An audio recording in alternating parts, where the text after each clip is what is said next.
हम लोगों को सोने नहीं देता। जिला लखीमपुर में रहते हैं, हलो हलो में के रात दिन चिल्लाती हैं। हम लोग अखंड रामायण काढ़ाते हैं तो आके खड़े होते हैं, इसकी आवाज़ धीमी कर लो, हमारा रमजान है और हम लोग कह नहीं सकते गरीब है तुम अपनी आवाज़ धीमी कर लो। हम 7 दिन के लिए अखंड कहवा रहे हैं, ये 24 घंटे के लिए कहवा रहे हैं। नहीं तो आप ये शासन से संपर्क भी कर रहे हैं, लिखित में भी दे रहे हैं, उसके बावजूद भी नहीं उतर रहे हैं।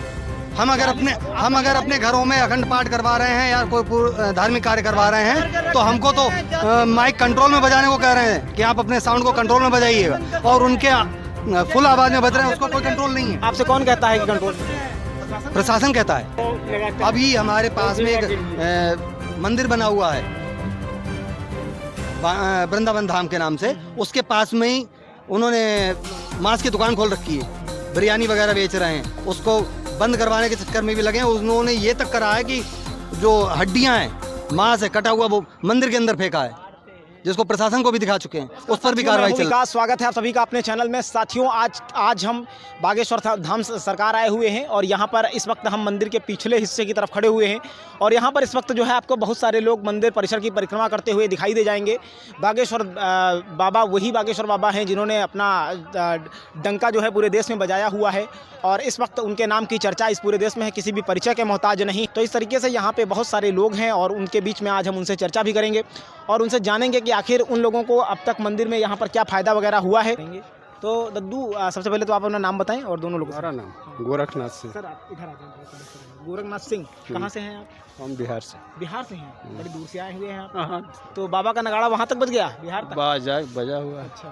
अच्छा बाबा की जो चमत्कारी मतलब जो जिस तरीके से परिचय की बात होती है, थोड़ा सा हम लोग इधर आ जाते हैं। तो क्या आपको वाकई में ऐसा रियलाइज हुआ है कि वो चीज़ें सच हैं? फीलिंग तो है। अच्छा, फीलिंग है, जरूर फीलिंग है। अच्छा, क्योंकि हम सेकंड चांस आए हैं। अच्छा, हम जितना डिस्टर्ब थे हाँ। उसके अपेक्षा अपने को महसूस करते हैं कि हम पीसफुल हैं। आपका पर्चा बना है? नहीं पर्चा। दर्शन हुए आप आज तक बाबा के? बाबा से आए थे फर्स्ट बार, तो यहाँ पर दरबार लगाए हुए थे तो हम देखे उनको और विशेष तो मतलब कुल मिला के आप भी बाबा से सहमत हैं? बाबा का जो हिंदू राष्ट्र वाला विचार है उससे कितना सहमत? देखिए, जी, बड़ी बात। हिंदू राष्ट्र की बात जहाँ तक है कहने से नहीं ना होगा। जी, संविधान की जो धारा है जी, उसमें आपको परिवर्तन करना होगा। जी, समझ गए बात जी, को? जी, हम यह नहीं कहते हैं, सुनिए, हम यह नहीं कहते हैं कि हमारे देश में मुस्लिम नहीं रहेगा, लेकिन जो मौलिक अधिकार है उसका जब तक आप कटौती नहीं कीजिएगा तब तक यह हिंदू राष्ट्र होने वाला नहीं है। गलत बोल रहे हैं तो बोलिएगा। मौलिक अधिकार जो है, वोट देने का अधिकार, संपत्ति का अधिकार, सर्विस का अधिकार, आपको क्या कहते हैं कि इलेक्शन लड़ने का अधिकार, ये जो चीज़ें हैं मौलिक अधिकार से संविधान के कानून से हटाना होगा। उसके बावजूद हिंदू राष्ट्र की कल्पना आप कर सकते हैं अथवा नहीं। तो ऐसे तो आबादी संविधान में पास करें मोदी जी, जब इतना कलेजा है तो 36 इंच का कलेजा दिखाते हैं तो क्या गलत बोल रहे हैं तो बोलिएगा। 36 इंच का कलेजा दिखाते हैं या 54 इंच का, तो पास करें संविधान में, कहने से नहीं ना होगा, कहने से नहीं। कहना मौलिक अधिकार जो है निरस्त कर दें, निरस्त, इस चीज़ को निरस्त कीजिए। मौलिक अधिकार को हनन के मतलब कि हिंदू राष्ट्र है ओनली फॉर, यह हिंदू के लिए ही लागू होगा। बाकी आप रहते हैं कमाइए खाइए, इससे कोई ताल्लुक नहीं है, आपका कोई अधिकार नहीं है। आप एक वार्ड का इलेक्शन नहीं लड़ सकते हैं अगर हिंदू नहीं है तो। मतलब आपके लिहाज से ये आपका कहना यह है सख्त? हाँ, सख्त नहीं है। सर आप कितना, आपकी एजुकेशन कितनी है? एजुकेशन छोड़िए, इस बात में नहीं पूछ लेता हूँ, क्योंकि आपने मौलिक अधिकारों की बात की तो इसका मतलब कहीं ना कहीं मतलब बताइए तो। हम ग्रेजुएशन किए हैं। तो आपने मतलब देखिए, इन्होंने जो है संविधान में जो मौलिक अधिकार है उनकी चर्चा की हुई है और इन्होंने अपने नज़रिए से कहीं ना कहीं जो है वो बात कही हुई है जो कि बीजेपी नेता भी खुलकर बोलने से दबते हैं। तो देखिए, दद्दू ने भी अपना विचार साझा कि यहाँ पर हमारे युवा साथी हैं, इनसे भी बात करते हैं। हाँ ठीक है भाई। तो भाई तो सर देखिए, यहाँ पर हमारे भैया हैं, तो भैया सबसे पहले तो क्योंकि रोज़गार और उसका मुद्दा है, बेरोज़गारी का मुद्दा है, आप युवा हैं, क्या कुछ महसूस करते हैं क्या वाकई में सरकार में रोज़गार वगैरह का कुछ काम हुआ है? कैसा? बिल्कुल हुआ है। बिल्कुल हुआ है। तो इस बार किसको लाने वाले हैं? लाना किसको, जो है वही आएगा। जो है वही आएगा। मोदी जी ने कुछ काम किया है आपके क्षेत्र में? कहीं काफ़ी डेवलप किया है। हवा है सिर्फ?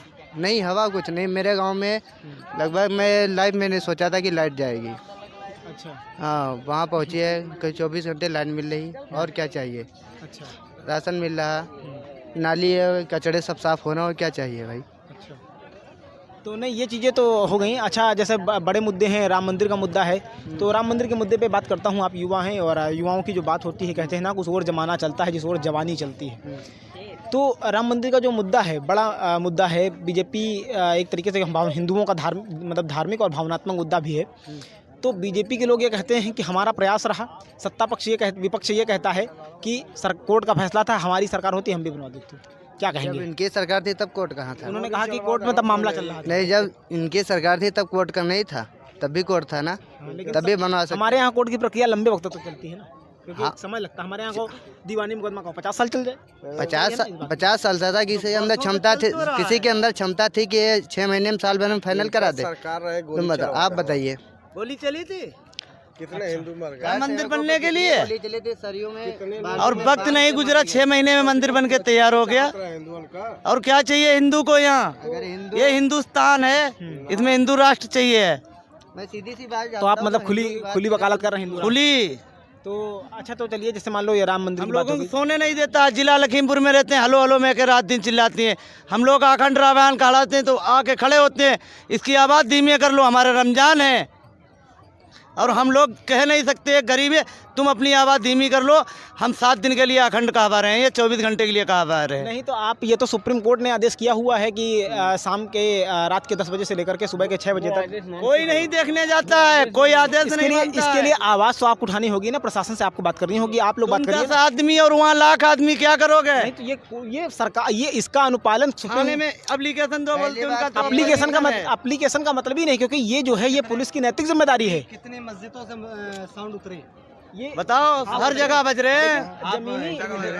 आप बताइएगा कितने, इधर आ जाइए। जी बिल्कुल इधर आ जाएंगे, कितनी मस्जिदों से अभी जो साउंड उतरा है मेरी बताइए। बात देखिए, उत्तर प्रदेश सरकार की भी गाइडलाइन है जी अगर है। आप यूपी से हैं, और शायद एमपी में भी गाइडलाइन है इनकी, जब शिवराज सिंह सरकार बनी हुई थी तब बिल्कुल गाइडलाइन है, लेकिन गाइडलाइन के अनुसार कोई भी कार्य नहीं हो रहा, ना कोई थाना प्रभारी कर रहा है, ना ही कोई। कोर्ट की गाइडलाइन है, बशर्ते जहाँ पे दिक्कत है आपको प्रशासन से संपर्क करना। प्रशासन से संपर्क भी कर रहे हैं, लिखित में भी दे रहे हैं, उसके बावजूद भी नहीं उतर रहे हैं।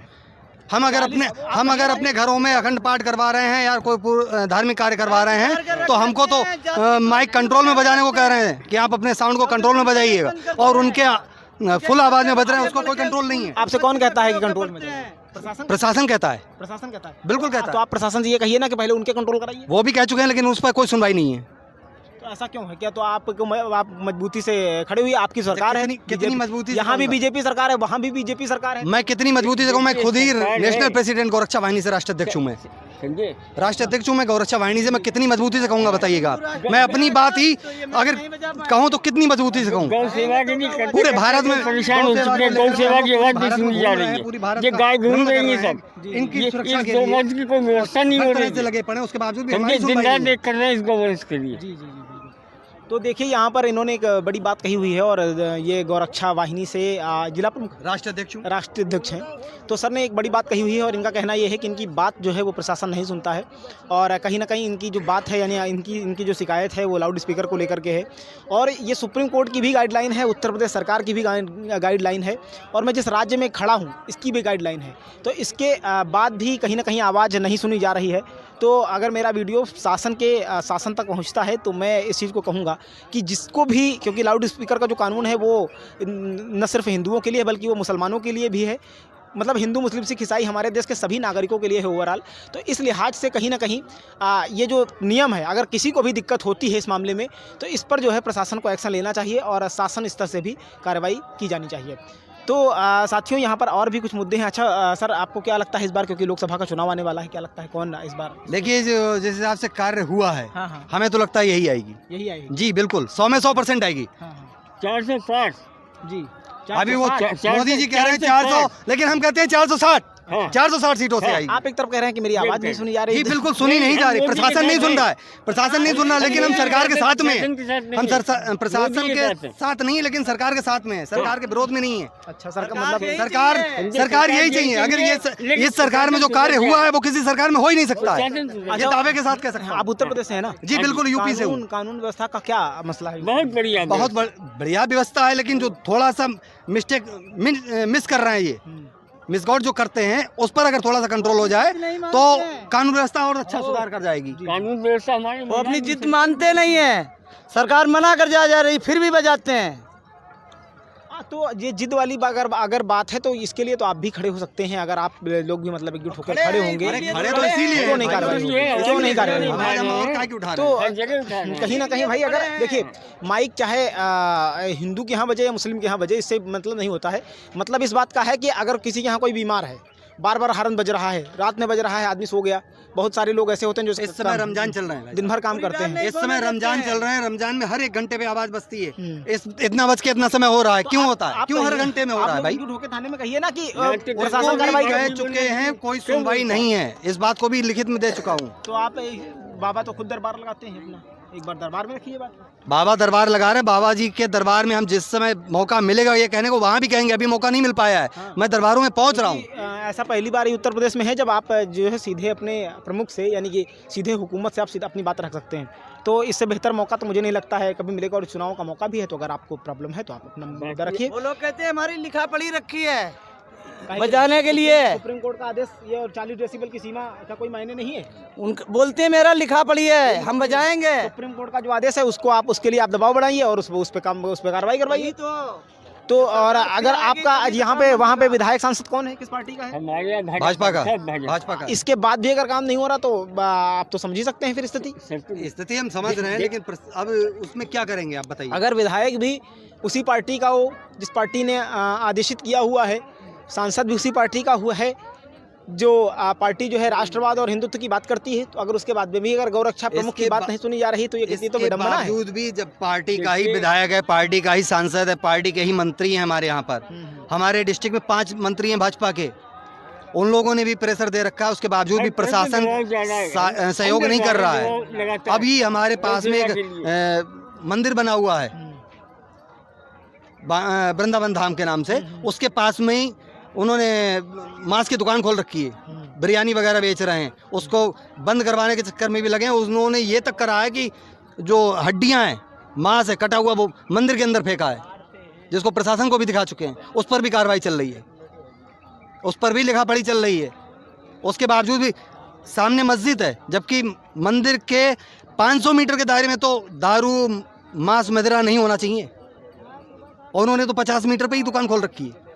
सारा का सारा यहाँ पर मैं तो यही कहूँगा कि सरकार की गाइडलाइन होने के बाद भी अगर ये चीज़ें नहीं हो रही हैं और शिकायत के बाद ढीला है ना, बस वही बात है।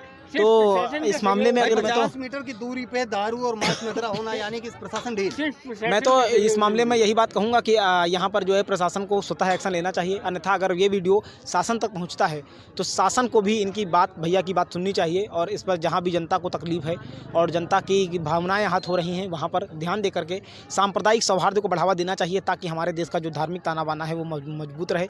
तो साथियों, यहाँ पर आज की चर्चा में मैं रखता हूँ इतना ही। मिलते हैं फिर किसी नई जगह से, तब तक के लिए मुझे दीजिए इजाज़त। आप सभी ने इतनी देर तक देखा, इसके लिए आप सभी का बहुत बहुत धन्यवाद। Thank you very much. जय हिंद, वंदे मातरम।